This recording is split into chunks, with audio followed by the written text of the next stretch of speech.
आज हम लोग 10वीं श्रेणी के गणित प्रकाश जो किताब है उसके त्रिकोणमितीय अध्याय 23 त्रिकोणमितीय अनुपात एवं त्रिकोणमितीय सूत्र इससे संबंधित ये परीक्षण करके देखें 23.1 चैप्टर का ये 9 नंबर सवाल को हल करेंगे। अब देखिए यहाँ कुल 6 सवाल है। इस 6 सवाल को हम लोग करने जा रहे हैं। उसके पहले आप देखिए इसमें कुछ बातों की जानकारी हम लोग को पता होना चाहिए। जैसे त्रिकोणमिति का ये जो सूत्र जो है ये समकोण त्रिभुज पर आधारित है। अब देखिए ये अगर 90 डिग्री हो तो ये कर्ण कहलाएगा, और ये जो है ये लंब ये आधार, अगर इस कोण के सापेक्ष में अगर कहेंगे तो ये लंब और ये आधार होगा, और इस कोण के सापेक्ष में अगर कहेंगे तो ये लंब और ये आधार होगा। तो एक बात याद रखिएगा, कर्ण जो होता है, कर्ण की लंबाई जो होता है वो सबसे अधिक होती है। इसीलिए अगर कर्ण बटा लंब अगर रहे इस तरह का रहे तो इसका मान जो ऊपर जो बड़ा रहता है उसका मान हमेशा बड़ा होगा, उसका मान 1 से बड़ा होगा, 1 से बड़ा होगा। चाहे ऐसा भी अगर हो कर्ण बटा आधार तब भी 1 से उसका मान बड़ा होगा। सीधे याद रखिएगा, अगर कर्ण अगर ऊपर में रहे तो उसका मान 1 से बड़ा होगा, और वही अगर कर्ण अगर नीचे रहे, लंब बटा अगर कर्ण रहे या आधार बटा कर्ण रहे तो उसका मान 1 से छोटा होगा, 1 से छोटा होगा। सीधे याद रखिएगा, कर्ण अगर अंश में रहे तो 1 से बड़ा मान होगा, और कर्ण अगर हर पे रहे तो 1 से छोटा होगा। लेकिन अगर लंब या आधार, लंब या आधार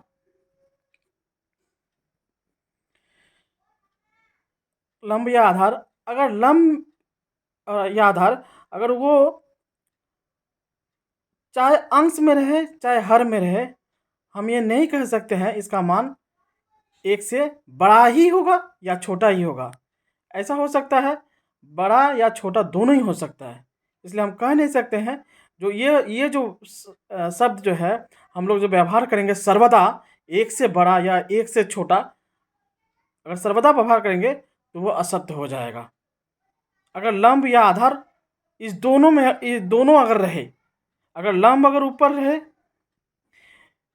और आधार अगर हर में रहे तब भी हम नहीं कह सकते जो इसका मान 1 से छोटा होगा ना बड़ा होगा, या आधार ऊपर रहे लंब हर में रहे तब भी हम नहीं कह सकते इसका मान 1 से छोटा होगा ना 1 से बड़ा होगा। अब 1 नंबर सवाल में आइए, कह रहा है tan a का मान सर्वदा 1 से बड़ा होगा। तो हम लोग tan देखिए, tan जो होता है हमारा क्या होता है, tan a, इसको अगर मान लीजिए चित्र इस तरह से बनाते हैं हम लोग, ठीक है, a को हम लोग यहाँ लिखते हैं। हाँ, तो एक ये चित्र कोई बना सकता है, या कोई अगर इस तरह का अगर चित्र बना दे,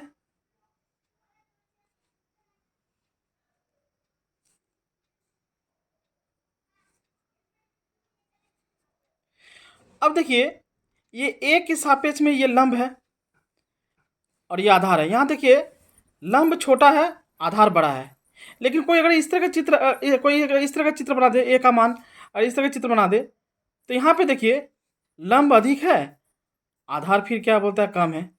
इसलिए हम अब यहाँ पे देखिए,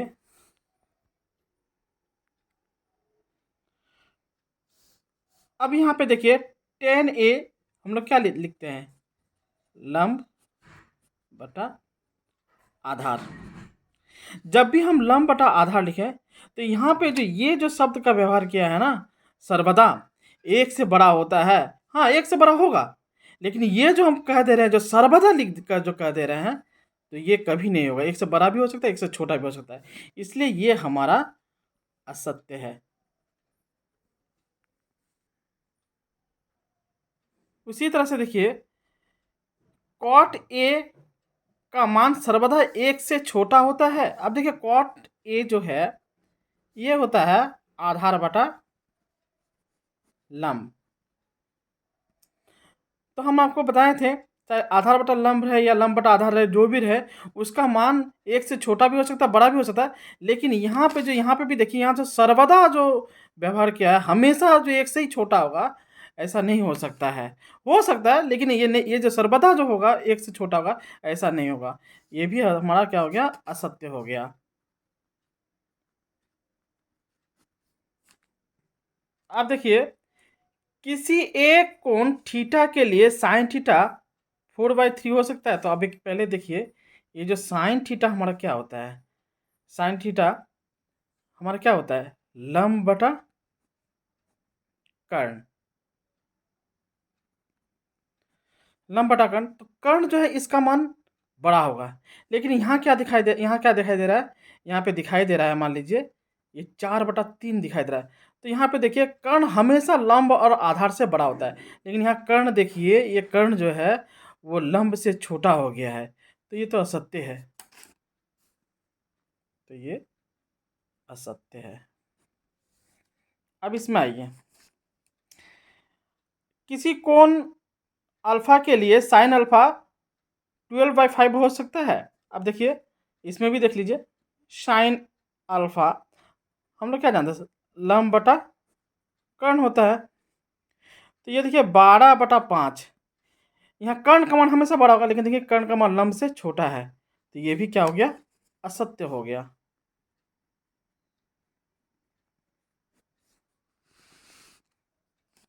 अब देखिए, किसी एक कोण बीटा के लिए कॉसेक थीटा 5/13 हो सकता है। तो अब देखिए, कॉसेक कॉसेक थीटा क्या होता है, साइन का उल्टा होता है। तो ऊपर में कर्ण हो जाएगा और नीचे लंब हो जाएगा।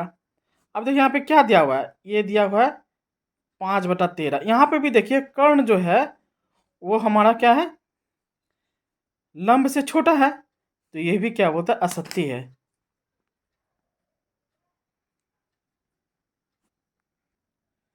अब अंतिम सवाल देखिए, किसी एक कोण का थीटा के लिए कॉस थीटा इक्वल 3/5 हो सकता है। तो अब देखिए, कॉस थीटा 3/5 है ना, हम लोग क्या है ना, ये लंब होता है ऊपर और नीचे क्या होता है, सॉरी गलत बोल रहे हैं, ये होता है आधार बटा कर्ण। तो देखते हैं, ये कर्ण का मान अधिक है, सीधा हम देखेंगे कर्ण का मान अधिक है कि नहीं, ऊपर लंब रहे या आधा रहे, सीधे देखेंगे कर्ण का मान ज़्यादा है कि नहीं। अगर कर्ण का मान ज़्यादा है, तो ये मान कॉस थीटा का ये मान हो सकता है। तो ये हमारा सत्य हो गया।